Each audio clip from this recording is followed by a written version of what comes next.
Hola, hola, muy buen día a todas, todos y todes. El día de hoy me encuentro muy feliz y emocionada de poder tener aquí este espacio, esta apertura de este nuevo podcast que tiene como nombre oficial Libres e Iguales. El día de hoy el equipo de Youth Global Action está aquí presente y está muy feliz de aperturar este nuevo espacio para ustedes. Este podcast consta de todas las letras del abecedario de la LGBTQI+, comunidad sexogenérica y diversidad sexual, y realmente cada capítulo va a ir destinada hacia una letra. El día de hoy nos toca la primera letra, que es la letra L, y realmente esto va reconociendo los derechos humanos de las personas de la comunidad sexogenérica, su resistencia, su lucha y su diversidad. Entonces, Youth Global Action les da la bienvenida a este primer podcast. Tenemos una invitadísima especial el día de hoy. Tenemos una activista, una internacionalista y una defensora de los derechos humanos que sin duda es una inspiración para todos nosotros y que también es una inspiración para muchas personas allá afuera que la escuchan, que la siguen y que sobre todo la reconocen, ¿no? Dentro y fuera de la vida y del contexto. En redes sociales, en la vida real, realmente es una persona que nos inspira muchísimo y que nos genera un cambio real en nuestra vida diaria. Entonces les presento a nuestra compañera y querida amiga Paola Santillán, que nos presenta aquí pues este nuevo capítulo. Y pues bienvenida, Pau, ¿cómo estás? Muy buenas tardes, bandita de Libres e Iguales. Estoy súper emocionada de estar en este primer capítulo. Ya habíamos hablado que iba a ser la madrina, entonces damos por inaugurado este hermoso podcast que va a resonar muchísimo, sobre todo en las juventudes diversas de Yucatán, que estamos resistiendo y siendo incidentes. Pues sí, la verdad es que creo que tanto yo como todas las personas que están aquí presentes estamos muy felices de contar con tu participación, sobre todo tomando en cuenta todo lo que has hecho desde camino que has construido, ¿no? Apoyando a las juventudes, a la población diversa, ¿no? Entonces cuéntanos un poquito de ti, quién eres, qué es lo que te motiva, qué es lo que te ha llevado, ¿no? A hacer este camino que todas nosotras admiramos muchísimo y queremos pues saberlo, ¿no? Pues verás, yo soy internacionalista, como lo mencionabas, de carrera, pero activista LGBT y feminista interseccional de profesión. Antes de que mi vida actual como activista en YAG, coordino la parte de género, feminismo interseccional, mujeres diversas YAG. Era un estudiante de Relaciones Internacionales que con mucho esfuerzo, no sé cómo lo logré, de verdad, logré titularme, se logró. Se logró. Mi promedio, ¿quieren que se los diga? 7, sí. Pero ¿por qué me costó mucho trabajo, por ejemplo, mi universidad? Desafortunadamente mi familia sufre de esta enfermedad, LGBT-fobia, ¿no? Que pues hizo que me costara mucho trabajo concentrarme en los estudios, y también por mis intersecciones, por mis vivencias, era casi prácticamente imposible. Yo soy sobreviviente de algo que luchamos mucho en la organización y que somos los fundadores, somos sobrevivientes de esto que se llama esfuerzos por reprimir y suprimir la orientación sexual, identidad o expresión de género de las personas, o muy conocido como terapias de conversión. Y estas terapias de conversión son de múltiples formas, de múltiples matices y también dependiendo de los contextos. Pueden ir desde electroshocks, privación ilegal de la libertad, violación sexual. Todo aquel esfuerzo que tenga como fin intentar reprimir la orientación sexual, con esta idea de que si tú eres una persona LGBT, estás mal, estás enferma y por lo tanto es una patología. Y siendo esta patología, es muy interesante cómo conforme iba creciendo, por ejemplo, en mi vida como estudiante, escuchaba muchas estas narrativas sobre todo aquello que no tenga como fin la procreación está mal. Sí. Entonces, desde muy pequeña a mí me enseñaron que los homosexuales iban al infierno. Y en ese momento de mi niñez como una niña diversa que estaba descubriendo su sexualidad, pues me hizo mucho ruido, un cortocircuito. Entonces yo me empecé a cuestionar en ese momento por qué están hablándome de un Dios, como en ese momento estaba estudiando la Segunda Guerra Mundial, wow, como un Hitler, como solamente las personas heterosexuales van a entrar, y si tú fuiste bueno y eres una persona homosexual, no, Entonces ahí, cuando empezamos a segregar, nos empezamos a cuestionar ¿por qué? ¿Por qué me hace sentir esto mal? ¿Por qué me hace sentir que no pertenezco automáticamente? Y ese es algún sentimiento que muchas juventudes diversas lo hemos sentido, sobre todo en una sociedad heteropatriarcal. Y pues muchas personas que hayan estudiado en colegios de religiones, por ejemplo, y que tengan estos preceptos, pues podrán entenderme muchísimo. Y pasa cuando cumplo 15 años y en mi desesperación por realmente vivirme como la adolescente que era en ese momento, una niña, empezando a descubrir mis primeras veces, mi primer beso. Desafortunadamente, a mí me pasó una estadística que a muchas mujeres lesbianas y hombres trans nos pasa, que fue la violencia sexual. Con el fin de quitarme, y lo estoy citando porque es lo que la sociedad lo ha dicho, quitarme la lesbiana. Automáticamente me di cuenta que como mujer lesbiana mi género es invisibilizado. Mi identidad de género automáticamente no existe.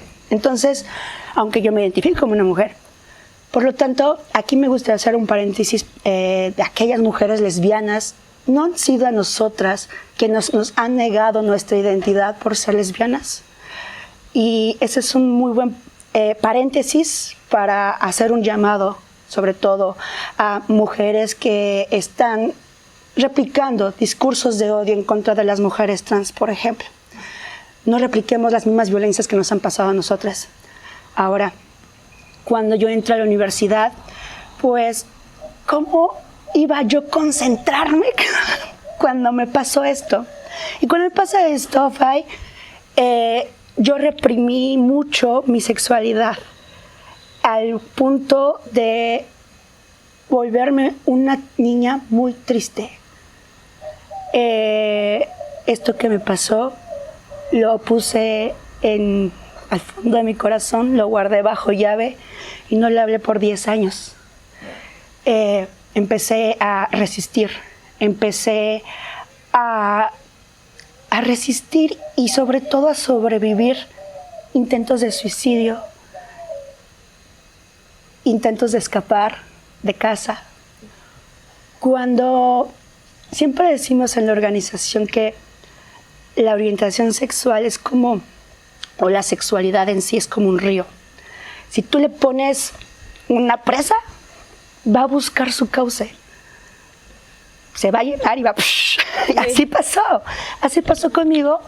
Y de repente entré a la universidad y me di una oportunidad de, ahora sí, poder empezar a tener mi primera cita, mi primera novia, ¿no? Y recuerdo mucho que al yo estar viviendo estas primeras veces, recuerdo que tenía mucho miedo, mucho rencor y todavía estaba con mi salud mental muy mermada. Entonces, decido salir del closet con mi mamá, con mi familia, y fue cuando empezó otra aventura de supervivencia verdaderamente, porque yo tuve la mejor infancia. Mi mamá me dio la mejor infancia y se lo agradezco, y soy la mujer quien soy gracias a ella. Sin embargo, ella vive una enfermedad que es la LGBT-fobia, ella y mi familia. Por lo tanto, la violencia intrafamiliar se vivió muy latente, la viví muy latente dentro de casa, estando en la universidad. Vaya, insultos, golpes, todo lo que puede incluir como la discriminación y la violencia hacia una juventud diversa, ¿no? Entonces, cuando yo conozco a Jack, de hecho fue en mi desesperación de hacer comunidad. Imaginémonos estando en la universidad, yo en La Salle, en donde todavía había mucho miedo de decir quiénes éramos las personas diversas dentro de esa universidad. Y quienes éramos como más o menos visibles dentro de la universidad, pues todavía existía ese miedo de ser discriminada o, por ejemplo, de hombres heterosexuales, de yo ser abusada por ellos, ¿no? Entonces, lo que pasó fue que necesitaba hacer comunidad, buscar información. ¿Quién soy? Porque sé que me gustan las niñas, pero ya, ¿sabes? Entonces, scrolleando en Facebook, con mucha desesperación, información, encuentro un en vivo de esta organización YAG México, que es una organización a la que seguía poco tiempo hasta ese momento. Y en este en vivo está un Iván Tagle, un Chavita Bella García, que era en ese momento la coordinadora de la grupa, Iván, nuestro fundador, convocando a las juventudes, Faina, a luchar por nuestros derechos. En ese momento se estaba gestando el Frente Nacional por la Familia. Wow. Y cuando yo veo en la tele que están saliendo a marchar para quitarme derechos, que no sabía que yo tenía esos derechos para empezar, ¿saben? Me doy cuenta que sentía una necesidad de salir a protestar, que no sabía en ese momento que era protestar.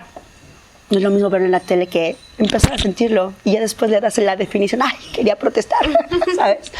Entonces, cuando convocan esa marcha, asisto y me reflejo mucho con lo que pasó en la Prepa 1, porque cuando llego, ver a jóvenes como yo, igual que yo, diversos, vivirse libres, parecían, vaya, les faltaba nada más la capa de superhéroes porque eran como personas como yo, pero seguras de su drag, ¿sabes? Así. Entonces, decidí por primera vez imitarles.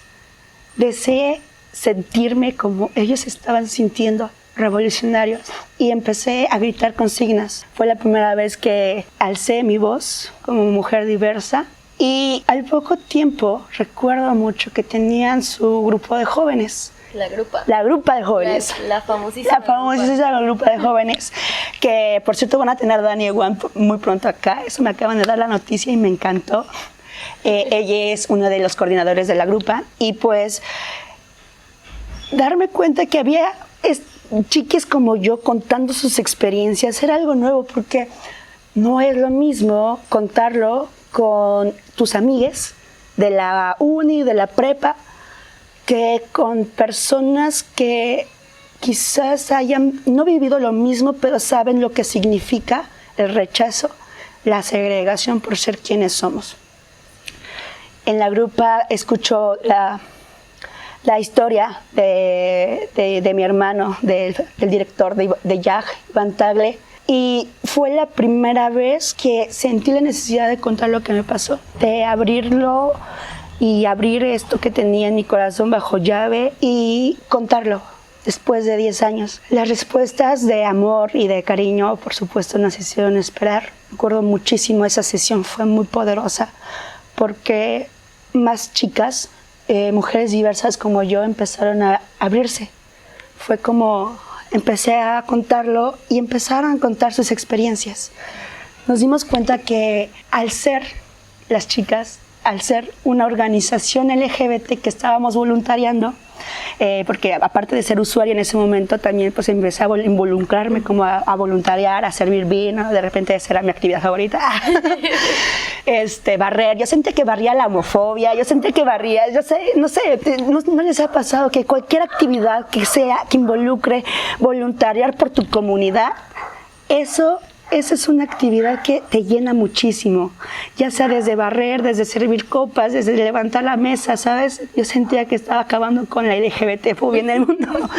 Y eso me inspiraba muchísimo seguir luchando, porque se vuelve como una meta en común.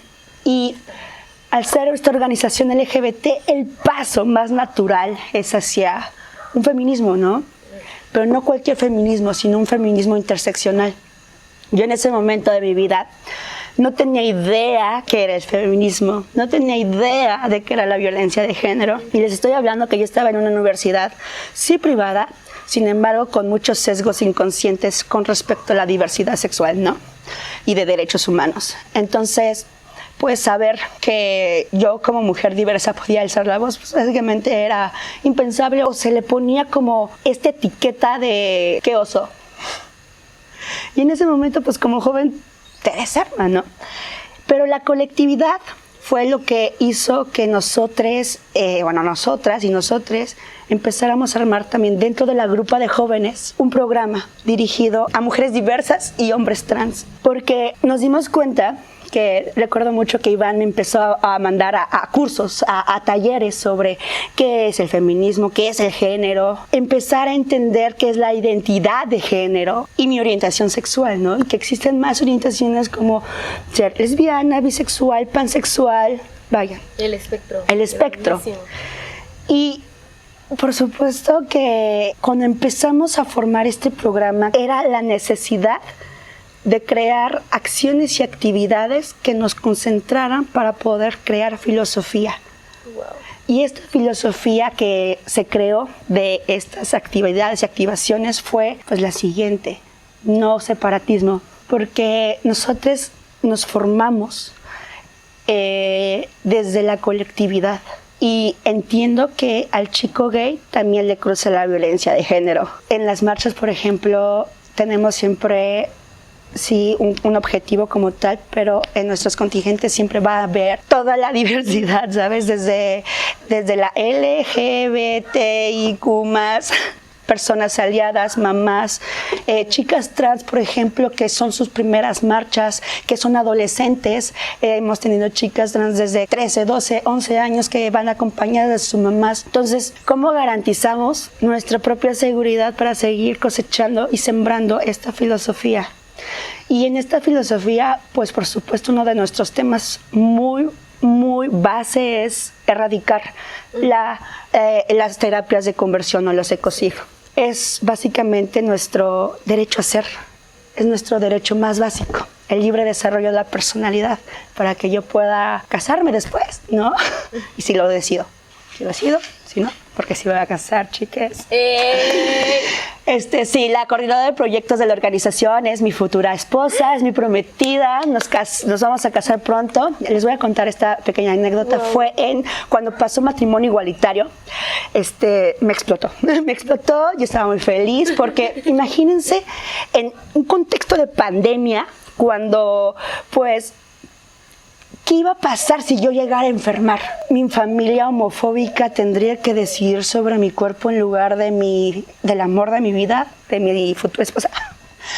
Y cuando pasa matrimonio igualitario estábamos en el Congreso y recuerdo que me arrodillé. Y me arrodillé fue porque, claro, pues si lo personal es político, lo más político es casarme. Entonces me arrodillé, ella dijo que sí. De repente estaban los fotógrafos y mi novia estaba a punto de desmayarse, pero era en serio, ¿sabes? Y todo el mundo se rió pensando que era broma, pero era en serio.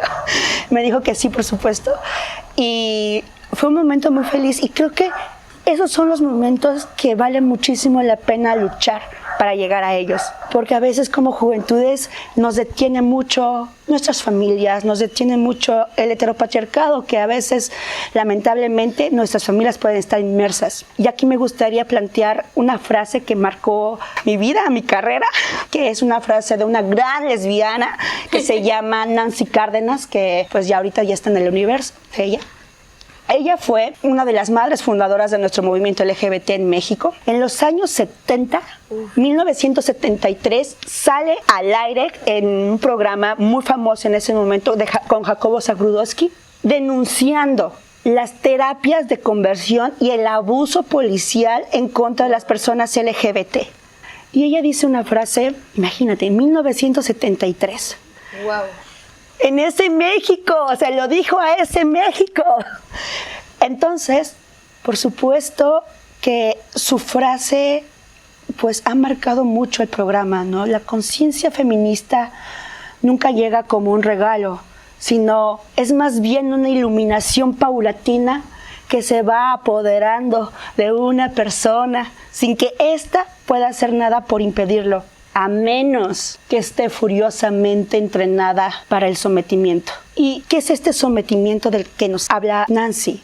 De heteronorma, es replicar violencias. Inclusive siendo personas LGBT, nos han enseñado, por más de 20 años a mí me enseñaron que yo tenía que ser de cierta manera, que un hombre afeminado está mal, que solamente es hombre y mujer. Vaya, nos han enseñado tantas cosas que hoy sabemos que están mal y hoy sabemos que son mentira, porque realmente quien tiene la verdad somos nosotros, somos hacedores de la verdad. ¿Y cuál es esa verdad? Los derechos humanos. Cómo poder estar apegada a derechos humanos, inclusive de cómo pensamos y qué sentimos. Y esta frase me gusta mucho mencionarla porque de eso va. Tenemos que sensibilizar y tenemos que llevar esta palabra, me gusta decirle, de que no hay nada que curar en nosotras las juventudes diversas. Al profesorado, a los papás, a todas las familias, a la sociedad en general, a los gobernantes, a nuestros gobernantes, sobre todo en Yucatán. No hay nada que curar en nosotras, las personas de las disidencias sexuales. Lo que hay que curar es la desinformación, es la violencia, es el trato desigual. Porque ¿cómo lograr que en Yucatán tengamos esta cultura de paz absoluta que internacionalmente nos jactamos? Sin embargo, somos nosotros las resistencias que lo estamos llevando a cabo. Y somos muy inteligentes porque nos aliamos con personas, con instituciones. Nos gusta una palabra mucho que se llama intersectorialidad, que significa estar trabajando con todos los sectores de la sociedad para que formemos, me gusta llamarle la Liga de la Justicia, porque si tú vas y lo hemos visto en YAG para poder avanzar la agenda de terapias de conversión, si tú vienes con Naciones Unidas, con las senadoras, con dime que no. A ver, dime que no. Quiero ver. Entonces, claro, o sea, eso es algo fundamental con las embajadas, con otros gobiernos internacionales. Al final son experiencias que van a nutrir la lucha, que van a nutrir la sensibilización y que va a llegar a más personas. Porque, por ejemplo, esta información que me llegó a mí scrolleando Facebook fue porque hubo alguien que estuvo trabajando para hacer ese video, para hacer esta organización que ahora somos. Quiero mencionar que YAG se fundó hace 15 años, poco más de 15 años, ya somos quinceañeras, sí. Y se fundó por jóvenes que vivíamos en situación de movilidad forzada o en situación de calle, porque en ese momento de la historia estaba matrimonio igualitario en Ciudad de México, se acababa de aprobar. Y pues las juventudes en ese momento pensamos que pues ya podemos salir del closet. Sin embargo, después nos dimos cuenta que pues las dinámicas sociales no siempre van a la par que las legislaciones. Sí. Puede ser muy progresista esta legislación, sin embargo, si no hay una sensibilización y trabajo con población, pues lamentablemente va a existiendo estas desigualdades y violencia, ¿no? Discriminación. Entonces, pues salimos del closet y pues salimos a la calle, ¿no? Sí. Y fue en los parques en donde nos empezábamos a juntar estas chicas y nos dimos cuenta que era la misma historia, pero con diferentes actrices y actores, pero la misma historia. Terapias de conversión, violencia, discriminación. No teníamos idea de qué eran los derechos humanos ni qué era el activismo, solamente queríamos sobrevivir. Fue que empezamos de ser la grupa de jóvenes, porque empezó la grupa de jóvenes primero, nos volvimos una organización, empezamos a profesionalizarnos porque nos dimos cuenta también que había mucho adultocentrismo, chiques. Entonces, en este adultocentrismo, pues tocábamos la puerta, ¿no?, de gobierno y nos decían, ¿y dónde están los datos? Y nosotras están aquí, ¿sabes? Estamos enfrente de ti, somos nosotros. Y nos exigía muchísimo una sociedad, por supuesto, adultocentrista, que tienes que prepararte, tienes que sacar datos, tienes que sacar instrumentos. Y nos empezamos, muchos de nosotros todavía sin acabar la universidad, a hacerlo. aprovechamos las oportunidades que nos brindaron otros gobiernos internacionales, por ejemplo, como Estados Unidos. La embajada la grupa de jóvenes empezamos a hacer como mucho ruido, ¿no? Empezamos en la Ciudad de México, empezamos a ser como muy conocidos porque el activismo es tomar las calles y ser muy reaccionarios, y estábamos muy furiosos. Y tomamos esta oportunidad que primero volaron a Iván Tagle a Estados Unidos. E Iván, en su experiencia ya se dio cuenta que todo el trabajo que estábamos haciendo en YAG, ellos lo estaban haciendo pero con recursos y en edificios. Sí. y dijimos, ¿cómo podemos ser esta sociedad civil LGBT mexicana que pueda llegar a tener eso? Porque es digno tener shelters, tener refugios que sean dignos, que parezcan básicamente cuartos de estudiantes para la universidad, ¿sabes? Eso es digno. Y pues empezó muchísimo más nuestro trabajo con población, empezar como a dar estadística, data. Nos dimos cuenta al principio que 4 de cada 10 jóvenes habían vivido terapias de conversión. Fue tanta la insistencia que ahora la INEGI ya sacó los datos de cuántas personas hemos vivido terapias de conversión. 500,000 personas, eso es un chingo. Es un chingo. Y es frustrante porque tenemos ahora una legislación en la Cámara de Diputados. Primero la presentamos en la Cámara de Senadores, pasó. Fue abanderada por 3 senadoras de diferentes partidos. Imagínate, 3 senadoras de diferentes partidos dejando atrás como sus diferencias partidarias y juntándose a esta lucha. También fue el activista y politólogo Genaro Lozano que logró articular a estas 3 senadoras para tomar la agenda y llevarla a un plano más público. Empezamos a articularnos con otros activismos, con influencers, empezamos a sensibilizar inclusive a la banda para que pudiera en sus videos hablar sobre el tema.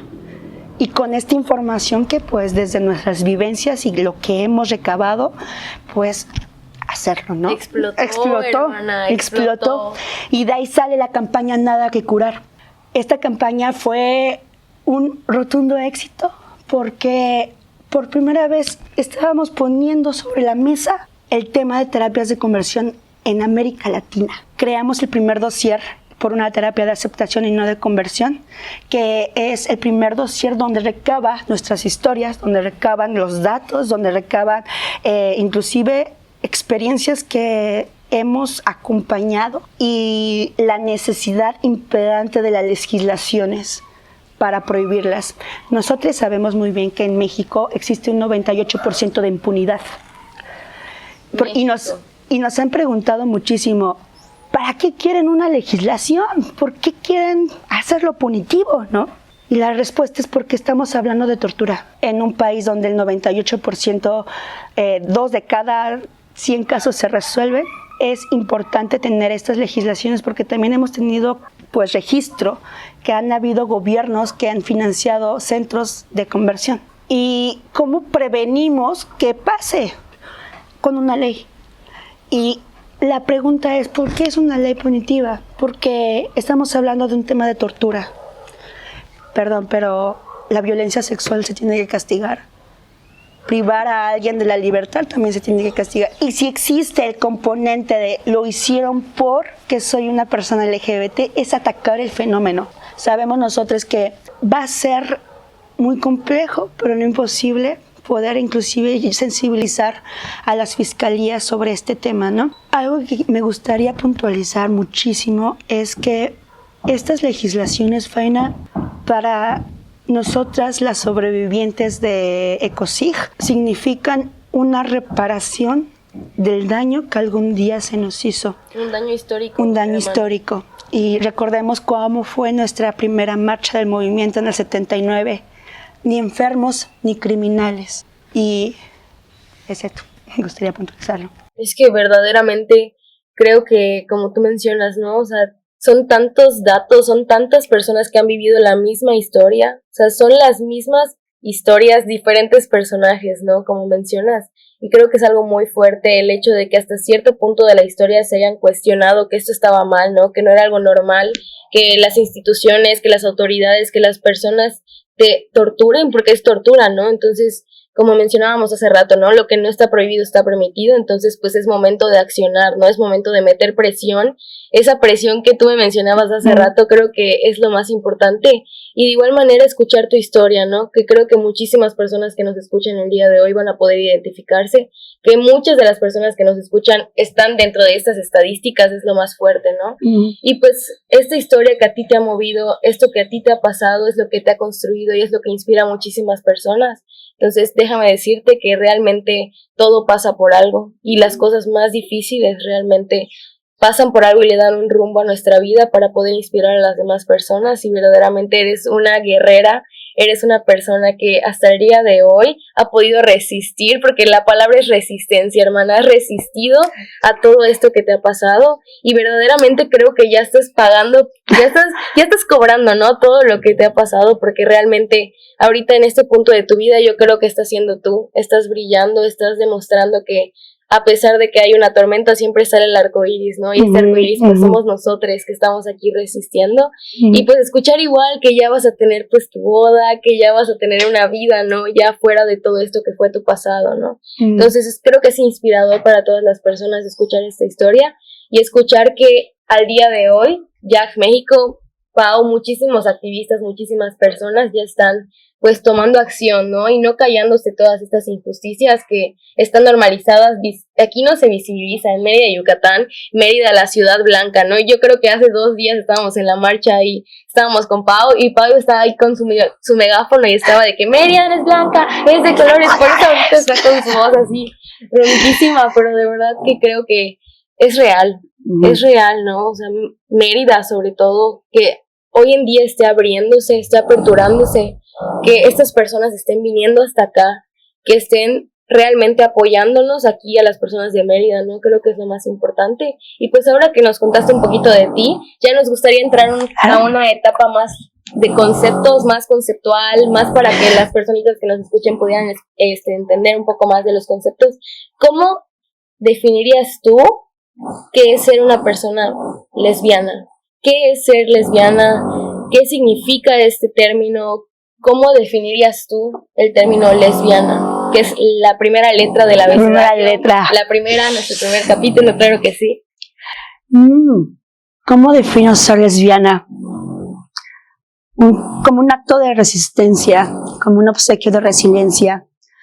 Yo defino mi orientación sexual como el amor y la pasión que le tengo a las mujeres. Pues yo creo que es eso, ser LGBT y ser una mujer diversa es un acto de resistencia, es un obsequio de resiliencia. El hacer comunidad y acercarnos a ella para construir es poderosísimo. Salva vidas porque te creas de proyectos, porque creas proyectos y estos proyectos impactan no solamente a otras personas, sino a ti. Y es interesante porque uno dice, trabaja por la comunidad, pero no, trabajamos por nosotros mismos, porque salir del closet es un acto de amor propio. De fuerza, de resistencia. Y hacerlo junto con tu comunidad, con tus pares, es hacerlo de manera acompañada. Y yo siempre he dicho, si tú eres una mujer diversa, una mujer lesbiana, y estás allá afuera resistiendo sola, acércate a tu comunidad, acércate a organizaciones, acércate a Youth Global Action, acércate a JAG. Tenemos programas y proyectos súper suaves que pueden interesarte para hacer comunidad, para compartir con tus pares, para hacer amigues, encontrar el amor, quién sabe. Básicamente salirnos de ese sometimiento del que tanto hablaba Nancy y del que ella a golpe de televisión lo dijo. En 1973, la era del exorcista, ¿eh? ¿Qué? Sí. No, pero es que creo que igual lo que mencionas es muy importante, porque a veces nos quedamos en nuestro círculo, ¿no? Y no sabemos que hay algo más allá que nos pueda abrazar, que nos pueda acompañar, ¿no? Y son estas organizaciones justamente que están ahí para estar para nosotras, para nosotros, para poder ayudarnos a contar nuestra historia, ayudarnos a entender nuestra historia, ¿no? Que creo que tú no habías podido entender tu historia hasta que llegaste a este espacio, ¿no? Sí. Y eso es algo que inspira mucho, ¿no? Claro. O sea, el hecho de tú poder crear el cambio en una persona, el poder crear un espacio seguro para una persona que realmente está pasando hasta por dudas de su vida, ¿no? Uh-huh. Creo que es algo muy impactante y creo que eso es lo que más, supongo que es lo que a ti te motiva más a seguir adelante, ¿no? Así el es. entender que puedes sacar a una persona de ese círculo tan tóxico y lleno de odio, ¿no? Uh-huh. Poder ya mostrar el amor que hay por ahí. Entonces, ya teniendo esto, ¿no? Estas comunidades que se pueden crear, estos espacios seguros para las personas, ¿cómo definirías tú a la comunidad lésbica? Así realista, ¿no? Porque sabemos que existen tantos controversiales preguntas, me encantó. Ok, ¿cómo definiría la comunidad lésbica? Con muchos matices, muchísimos matices. Fíjate que esta pregunta me es compleja porque yo mi activismo lo inicié mucho desde la LGBT. Entonces, ¿cómo definiría a mis pares? Yo creo que más que definirlas, yo podría dar un llamado, hacer un llamado, sobre todo porque hemos visto mucho la creciente ola de discursos transfóbicos y sobre todo de mujeres lesbianas. Y vuelvo a repetirles, no han sido a nosotras, a las mujeres lesbianas que nos han considerado como mujeres por nuestra orientación sexual. No estaríamos replicando las mismas violencias y de segregación fascista que en la Segunda Guerra Mundial, o lo que hacían de exorcismos, que lamentablemente hemos tenido estos casos que han propiciado los mismos discursos transfóbicos. Decía mucho una frase el experto en genocidio de Naciones Unidas. El genocidio judío no empezó con los campos de concentración o con las cámaras de gas, sino empezó desde los discursos de odio, porque son ideas que flotan, son nuestras palabras, son estas ideas que van flotando y si van contagiando a la gente, enfermando exacto, a la gente. Y si se enmarca en una persona que pudiese tener esa misma inquietud, en lugar de llegarle la información correcta, le entra el odio y de repente son estos sentimientos que una puede deconstruir y una puede muchísimo desarticular con información, acercándose a las personas que vivimos el constante odio y la discriminación, acercándose a la población trans, acercándose a las organizaciones con mucho trabajo de guías, de libros. A veces nos falta la lectura correcta, a veces nos falta encontrar inclusive desde el amor la información. Lo que somos es lo que consumimos, ¿no? Exactamente. Entonces eso es muy importante, es muy interesante lo que comentas, o sea, wow, porque la mayoría del odio está basado en la ignorancia, Así ¿no? es. En no saber qué está pasando realmente ahí, ¿no? Y sin embargo, también me gustaría mencionar a la otra parte de la comunidad, de la población lésbica, que ha sido congruente y que ha luchado y defendido muchísimo los derechos de la LGBTQ+. Y, por ejemplo, me gustaría mencionar a Yolkin Castañeda. Ella fue la primera mujer abiertamente lesbiana que pasó matrimonio igualitario hace 10 años. Ella, imagínate, la primera legislación LGBT en México. Por supuesto que a ella le llovía. Ella se sentaba con los antiderechos a debatir, porque no recordemos que todavía hasta hace 10 años todavía nuestros derechos se debatían en cadena nacional. Yo recuerdo mucho cuando yo veía la televisión y resistiendo en mi cuarto sola, veía a Yolkin tan fuerte, tan resiliente, tan aguerrida, que me contagiaba. Y cambiaba mucho mi mindset en el momento que la veía. En lugar de pensar en suicidio, pensaba en voy a dar una oportunidad más, ¿no? Un día más, un día más. Y así inspiras el cambio. Fueron mujeres lesbianas que a mí me inspiraron el yo poder acercarme a buscar información. Es impresionante cómo teniendo Google, teniendo pues el Internet de las cosas, verdaderamente, la inquietud a veces es lo que nos puede mover, el sobrevivir. Querer sentir esa libertad que yo vi por primera vez en esa marcha y que nunca pensé que yo tenía esa oportunidad de vivirla. Y yo definiría entonces a la población lésbica como mujeres hacedoras de historia, y en general las mujeres diversas como hacedoras de historia. Recordemos que fueron mujeres diversas quienes empezaron el mes del orgullo: Marsha P. Johnson, Silvia Rivera, Joaquín Castañeda, Emma Duvalín, una gran activista trans mexicana que ella desde los años 60 y 70 ha luchado desde el activismo para darnos libertad. Iba a decir tierra y libertad, pero sí. Pero sí, darnos nuestros derechos, y nos toca seguir propagando esto. Déjame decirte, Pau, que tú eres esa mujer ahora que inspira a otras, y probablemente hay muchas niñas allá afuera que gracias a ti el día de hoy deciden seguir viviendo y deciden inspirarse para seguir adelante. Y realmente, imagínate, ¿no? En unos 30 años vamos a decir, Paola Santillán, ¿no? En el 2023, ¿no? Me salvó la vida. Y realmente eso es algo que espero te lo lleves en el corazón, porque es una realidad. Yo me incluyo. Aquí está mi novia Ana Cristina también. Yo la incluyo a ella. O sea, realmente creo que todas las mujeres que te escuchamos nos dejamos inspirar por ti. Realmente estamos llevando tu historia muchísimo más allá de lo que tú nos cuentas, ¿no? Porque creo que eso es algo muy personal tuyo, pero realmente esto va a sobrepasar en algún momento. Ya lo está sobrepasando, ya está explotando, hermana. Y de verdad que qué orgullo, ¿no? Tenerte aquí, qué orgullo poder compartir pues esta tu vivencia que en muchos años va a ser completamente brutal. Y créeme, Pai, que también el orgullo es mío, porque cuando vi las fotos y los videos de ti con tu novia alzando la voz afuera de la prepa 1, lloré bastante, de mucho orgullo, de emoción, porque eso es la revolución, el hacerlo personal político. Y al final siempre he pensado que siempre los buenos ganan, pero para ganar tienen que luchar mucho. Sí. Entonces lo que hicieron fue un antes y un después, porque estoy segura que más juventudes dejaron un lugar habitable para nuevas generaciones que quieran vivirse y expresarse libres, diversas, para lo que quieran. Y es que creo que eso es lo que hasta el día de hoy a ti y a mí nos sigue, ¿no? Llevando por este camino y nos sigue inspirando. Y creo que eso es lo más importante de la comunidad lésbica, que nos podemos inspirar entre nosotras, ¿no? Y podemos, a lo mejor no tenemos historias parecidas, pero sí tenemos algo en común, ¿no? Y es la resistencia. Así. Y eso es lo que va a pasar, ¿no? Por la historia, porque cada lugar que alguien toca cambia por completo, ¿no? Y esa luz que dejan las personas donde lo tocan es lo que le da la luz a otras personas, ¿no? Para que sigan ahí luchando y resistiendo. Y realmente creo que dentro de tantas trabas, dentro de tanto odio, siempre se puede encontrar el amor.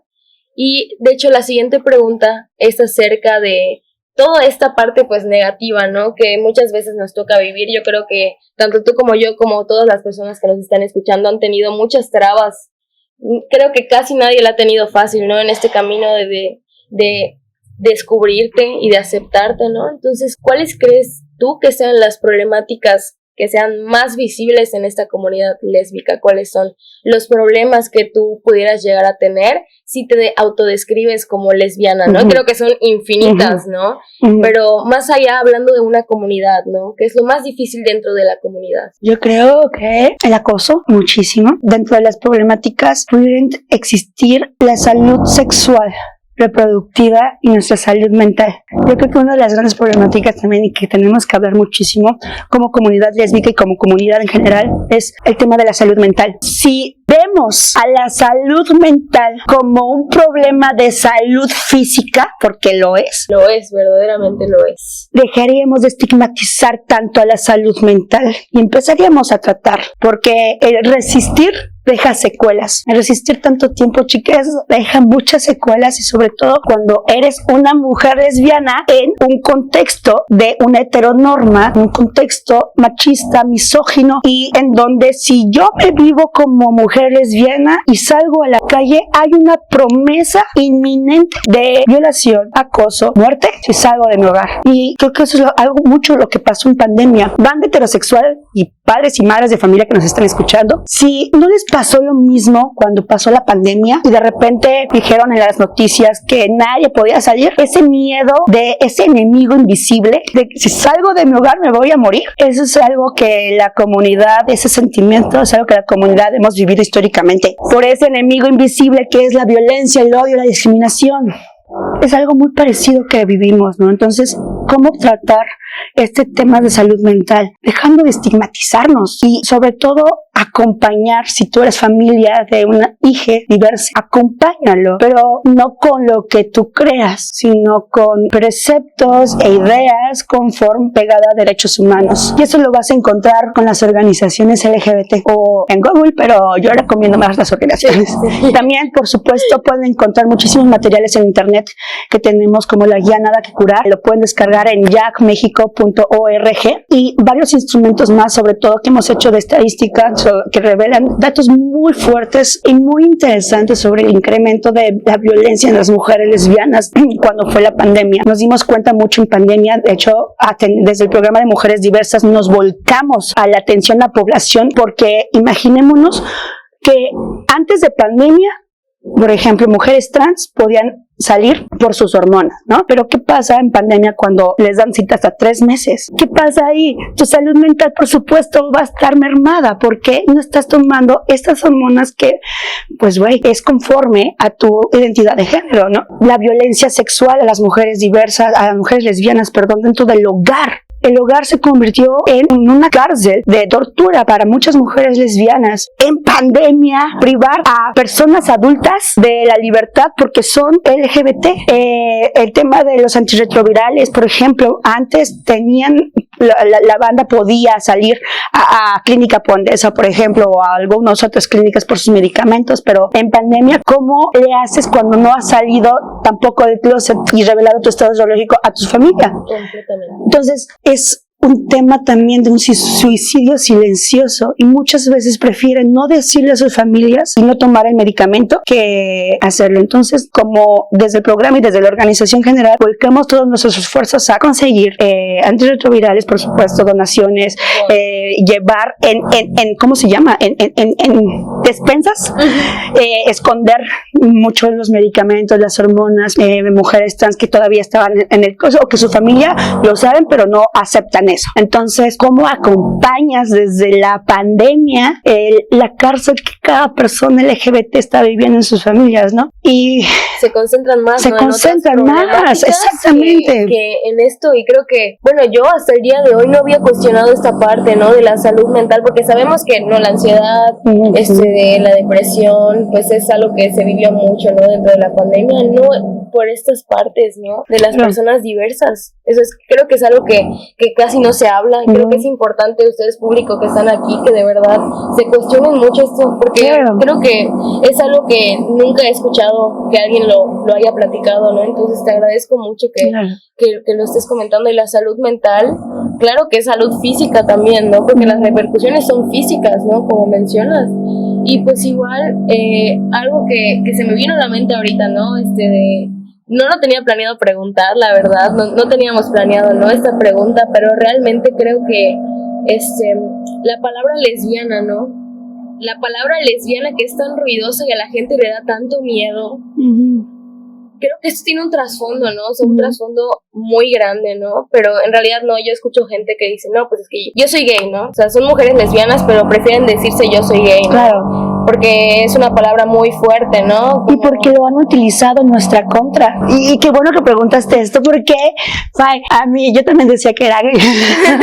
No me gustaba mucho cómo sonaba la palabra, porque cuando yo paso mi ECOSIG, la palabra que a mí me dijeron fue lesbiana. Te voy a quitar lo lesbiana. Y claro que se volvió un insulto, porque me recuerda estos momentos que pues era una niña, no tenía que haber pasado eso. Entonces, ¿qué pasa cuando te da tanto miedo? Lo tomas. El decir lo empoderas es muy complejo porque toma mucho tiempo. Sí. Y yo recomiendo muchísimo perdonar la palabra porque no tiene la culpa. Yo lo vi como si esta palabra tuviera alma propia, porque la tiene, porque son nuestras historias. Y el comenzar a amarme, a perdonarme, a sanar, la palabra, a liberar y entender mucho que lo que me pasó va a tener secuelas para toda mi vida. Siempre voy a vivir con eso, pero yo ahora sé, gracias a la comunidad que hice en JAG, que yo puedo resignificarla y mi trabajo lo ha hecho. Y hoy te puedo decir que soy una mujer orgullosamente lesbiana y me encanta decir lo que soy lesbiana, ¿sabes? Porque no solamente es mi orientación sexual, es mi identidad política y se lo diré a los congresistas y a todos los políticos homofóbicos que soy una mujer lesbiana hasta que normalicemos el amarnos como somos, ¿claro? Yo creo que este es un poder que tenemos de resignificado que toma mucho sentido y que las personas heterosexuales muchas veces no pueden comprender porque pues lamentablemente existe todavía estas barreras de desigualdad que enfrentamos la comunidad. ¿Qué hay que hacer? Normalizar la diversidad. El mayor valor de una sociedad se encuentra en su diversidad y se encuentra en nosotras también como mujeres, como feministas, como personas que están luchando todos los días y que al final no hay un término de ser mujer, ser hombre, ser persona. Yo siempre lo he visto como ser humano, ¿no? Aquí está. Ser humano, claro.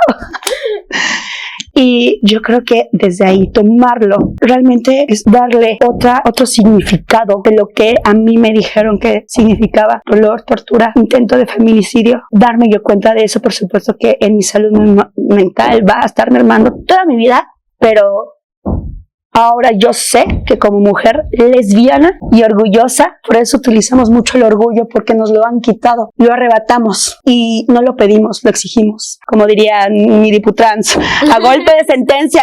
Y así tuve que tomar y empoderar mi palabra, mi orientación como una mujer viva, libre y diversa para la que eso nací y me descubrí. Y es que la palabra en sí, o sea, creo que, como siempre menciono, ¿no? Somos una doble minoría, ¿no? Sí. Triple minoría, ¿no? Comunidad de mujer lesbiana, ¿no? Porque realmente creo que la palabra lesbiana es una doble represión, porque el hecho de ser mujeres y aparte ser parte de la comunidad es un doble golpe para las personas. Y es que por el hecho de ser mujeres, ¿no? Por el hecho de ser mujeres es que es tan complicado para nosotras denominarnos para un término nuestro, ¿no? Tenemos que usar un término masculino, ¿no? Para poder sentirnos validadas, ¿no? Y en tu caso fue por tu historia, ¿no? Que esta palabra es tan fuerte y es una palabra que realmente te costó mucho trabajo aceptar y este es tu camino de vida, ¿no? Aceptando tu término, tu vida, tu identidad. Pero para muchas otras mujeres esta palabra es un tabú, ¿no? Es un tabú por el simple hecho de que las mujeres tengan una representación, ¿no? Porque pues la palabra gay es como una palabra que el mundo usa genéricamente, ¿no? O sea, ignorando todas las demás orientaciones, todas las demás identidades, ¿no? Como todos son gays, ¿no? Todas son gays, todos son gays, ¿no? Y pues creo que darle una denominación a cada persona, darle visibilidad a cada persona, a cada orientación, cada identidad, es lo que va a hacernos cada vez más diversas, ¿no? Y nos va a ver cada vez como personas individuales que tienen una voz, tienen un color, tienen un matiz, ¿no? Y creo que eso también es algo muy importante de estas letras, ¿no? De este abecedario que es infinito, ¿no? Porque existen tantos matices y existen tantas personas tan diferentes, ¿no? Pero que tristemente viven casi las mismas historias, ¿no? A pesar de sus diferencias. Y pues realmente, Pau, creo que todo lo que nos has comentado el día de hoy ha sido algo que nos motiva mucho y es por eso que ya que nos contaste todo lo que has vivido, toda tu historia, queremos escuchar qué mensaje tú le quisieras dar a las juventudes, ¿no? Porque creo que de por sí lo que ya escuchamos, ¿no? Es algo que nos inspira y que nos hace querer hacer un cambio. ¿Qué es lo que tú le dirías a estas juventudes que están en casa, que están con miedo, que no encuentran su voz, que no encuentran quiénes son? Porque creo que hasta el día de hoy, hasta las personas que verdaderamente aceptan que son de la comunidad, todavía no encuentran su lugar dentro de la comunidad, ¿no? ¿Qué es lo que tú les dirías a esas personas? Este mensaje que yo les daría a la comunidad y a las mujeres lesbianas es: encuentren su propio referente y sean sus propios referentes. Si tú vives en un contexto en donde hay discriminación, donde no te aceptan, busca tu comunidad. Eres bella y perfecta tal y como eres. Está en ti seguir descubriendo quién eres. Hay mucha información, pero si al final no te quieres quedar con ninguna bandera, ese es también tu libre desarrollo de la personalidad y es tu derecho saberlo. Si tu familia existe alguna apertura, también acércate a la información, a las organizaciones para poder acompañar el proceso de salir del closet. Siempre en YAG hemos tenido esta esta reflexión y esta promesa de vida que nos hicimos. En nosotros está hacer de las casas el hogar de las calles y que no sean las calles el hogar de las casas. Podemos nosotros cambiar nuestras realidades sabiendo acompañarlo. En nosotros está. Yo creo que ese es el mensaje que les daría. Conviértanse en sus propios referentes y búsquenlos, porque al final inspirar el cambio es lo que a mí me llegó estar aquí sentada contigo, Fay. Y es que creo que todas las mujeres, sin importar de dónde se encuentren, ¿no? Si se encuentran en un lugar de violencia, o si se encuentran en un lugar de libertad, o si se encuentran con un círculo que tiene una apertura o no, creo que todas podemos salir de ahí, ¿no? Y encontrar nuestro propio lugar y encontrar espacios que nos acepten, espacios seguros donde podemos acercarnos, donde podemos por fin encontrarnos, ¿no? Porque muchas veces no sabemos quiénes somos, pero sin duda ahí están estas personas, ¿no? Ahí están ustedes que pueden ser un referente para muchas personas. Y sobre todo eso que mencionas, ¿no? De ser tu propio referente, porque tú sabes lo que viviste y tú sabes quién es la persona en la que te estás convirtiendo, ¿no? Y pues realmente creo que es un mensaje muy bueno. Y igual me gustaría aportar que no importa tu edad, no importa de dónde seas, no importa cuál sea tu miedo, creo que hay una persona que te va a entender, hay una persona que está pasando por una situación en donde va a poder apoyarte. Hasta la persona más lejana que tú consideres que realmente no te va a poder apoyar o aportar, hasta esa persona existe. Y realmente, si conoces alguna plataforma como YAG, por ejemplo, aquí tienen un montón de programas, tienen las manos más que abiertas y los brazos abiertos para ustedes. Y realmente, sobre todo la información, ¿no? No me acuerdo para qué, para un proyecto yo estaba buscando información de algunos números, ¿no? Para gráficas, para poder hacer una investigación. Y realmente ahí está, ¿no? Ya se está trabajando y eso era algo que no pasaba antes, ¿no? Que hubieran gráficas, que hubieran datos. Yo me acuerdo que buscaba en internet, ¿no? Porque todas las personas, ¿no? Necias buscando en internet, ¿no? Datos y no encuentran, o sea, no existen, ¿no? Y pues no es por dar spoiler, pero Jack también está trabajando en muchas otras cosas para sacar más gráficas, entonces pues atiéndense porque pronto la van a poder observar. Y ahí va a estar Pau sobre todo, ¿no? Que Pau está de aquí para allá, Ciudad de México, ahorita se va, ¿a dónde? A Oaxaca. Vamos a presentar la guía Nada que Curar en el Congreso de Oaxaca, que Oaxaca ha sido uno de los estados que ha aprobado la iniciativa, ya son 14 estados. Eso es lo que encontré. Y muy bien, Siri. Bravo, Loba. Y pues existe una ley a nivel nacional, pues esto va a adelantar la lucha 10 años. Yo creo que va a adelantar muchísimo la lucha y sobre todo para prevenir el delito y garantizar la no repetición de las personas que somos sobrevivientes. Y darle un nombre, ¿no? Darle un nombre, exacto. Y eso es algo que tú mencionaste al inicio, ¿no? Que no existía un nombre, no existía un término para lo que me había pasado, ¿no? Claro. Y creo que eso es algo muy bueno, ¿no? Y sobre todo que hoy en día ya nos estamos dando cuenta, ¿no? De dónde pertenecemos y qué nos están haciendo y qué no merecemos, ¿no? Como personas. Entonces creo que eso es algo muy importante. Y ya para terminar, la última pregunta, ya para dar un mensajito final, ¿cómo consideras que las juventudes pueden hacer el cambio, ¿no? Porque existen muchísimos lugares donde lo pueden hacer, pero ¿dónde tú consideras que las juventudes tienen voz y cómo podrían generar ese cambio? Fíjate, Fay, que todos podemos ser agentes de cambio, no necesariamente tienen que convertirse en activistas como Fay, como yo, sino al contrario, en tus propios contextos, en tus propios entornos, puedes fomentar una cultura de paz y puedes fomentar los derechos humanos. Se empieza desde el contexto o el espacio que es el mundo para las personas, tu escuela, tu trabajo, tu familia, empezar a hablar de los temas, empezar a problematizarlos. Está desde darle los buenos días a la persona que está barriendo en las calles hasta, respetar los pronombres de tu compañero. Está desde decirle el nombre que la persona elige y no la que le impusieron, por ejemplo. Está desde respetar a las personas, cómo nos vestimos, por cómo nos vemos, cuántos tatuajes tengamos,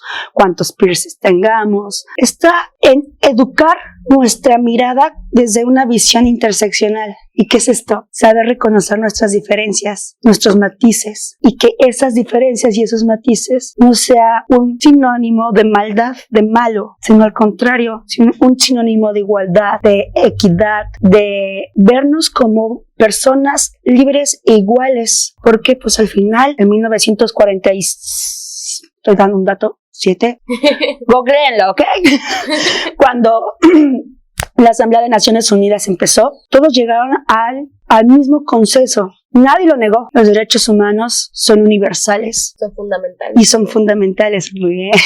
Entonces, está desde educar nuestra mirada, desde la interseccionalidad. Y esto creo que es muy importante, ¿no? Porque muchas juventudes piensan que necesitan ocupar espacios, ¿no? Sí o sí, ¿no? Uh-huh. Necesitan dar la voz, ¿no? Como tal, salir en publicaciones, claro, o subir historias, ¿no? Pero creo que el cambio está desde uno mismo. Exacto. Es más, pueden descargar la guía de Nada que Curar y pueden dársela a sus profesores, sus familiares, a un amigo que tenga mala información. Es más, tu persona heterosexual puede ser aliada, puede ser una persona que realmente esté predicando los derechos humanos y ser un agente de cambio. Tú puedes hacer también persona aliada, que los derechos humanos son para todas las personas, porque al final no necesitas ser la causa para defenderla. Ser humano. Todos somos seres humanos, todas las personas somos seres humanos que merecemos los mismos derechos, porque al final estamos luchando por lo mismo, ¿no? Exacto. Por ser iguales, por ser libres e iguales, ¿no? Como el nombre de nuestro podcast. Y pues realmente, Pau, creo que todo lo que nos has comentado el día de hoy es muchísimo y te lo agradecemos, porque no solamente viene desde la parte personal, sino también viene desde una mirada general, ¿no? De lo que viven todas las personas, sin importar de su orientación o su identidad, ¿no? En este caso, las personas lesbianas, ¿no? Que realmente sí están viviendo, todavía siguen viviendo un contexto de violencia, un contexto de represión. Entonces creo que tu participación el día de hoy ha sido algo que va a cambiar la mirada de muchas personas que nos observan. Y realmente, ya para cerrar con este bloque, un mensaje final, ya final, que te gustaría decir, algo que a lo mejor no mencionaste, algo que realmente tú consideras que es importante que sepan para concluir con este podcast. Por favor, sigan nuestras redes sociales @YagMéxico, y en las redes sociales van a encontrar la campaña Nada que Curar. Usen el hashtag Nada que Curar para presionar que la Cámara de Diputados en septiembre, que regresan de vacaciones, tomen la agenda y la voten. Ya pasó a comisiones, es algo muy importante decirlo. La Comisión de Justicia, la Comisión de Salud y la Comisión de Diversidad ya pasaron este dictamen, solo falta que se pase a pleno para que se vote a favor. Y, por favor, etiqueten a sus legisladores, a todos, de cada partido, vayan y háganlo. Eso nos va a ayudar muchísimo a la lucha. Recuerden que todo lo que hagamos, todo lo que podamos compartir y todo lo que podamos luchar no hace un cambio realmente, sin importar qué tan pequeño o grande sea. Entonces, ya escucharon a Pau, corran, háganlo, porque realmente esto es algo que sí puede impactar desde una pequeña acción. No importa si tú no puedes hacer nada desde tu casa, con una simple compartir, con un simple comentario, con un simple apoyo, una palabra de aliento, ¿no? Creo que eso es suficiente. Entonces es tarea de todas y todos. Like y retweet, like y retweet. Sí, y pues igual les vamos a dejar todas las redes sociales probablemente en este espacio aquí. Entonces sigan a Pau, sigan a YAG México, sigan a las personas que están aquí en este podcast, y también recuerden ver los siguientes podcasts que vamos a tener. Este es el primero, la primera letra, pero también tendremos muchísimos más con personas diversas que van a estar acompañándonos. Entonces recuerden no solamente darle like a este contenido, sino también seguir viendo y visualizando nuestro contenido a futuras ocasiones. Igual a Pau, síguela. ¿Cómo es tu Instagram, Pau? Cuéntanos. @PauSantillanMX, ya sé MX, soy muy inventada, entonces ahí me pueden seguir también, y todos los contenidos que estemos haciendo desde ya. Perfectísimo. Pues bueno, ya con eso concluimos y eso sería todo, y muchísimas gracias por acompañarnos el día de hoy. Y pues nos vemos a la siguiente.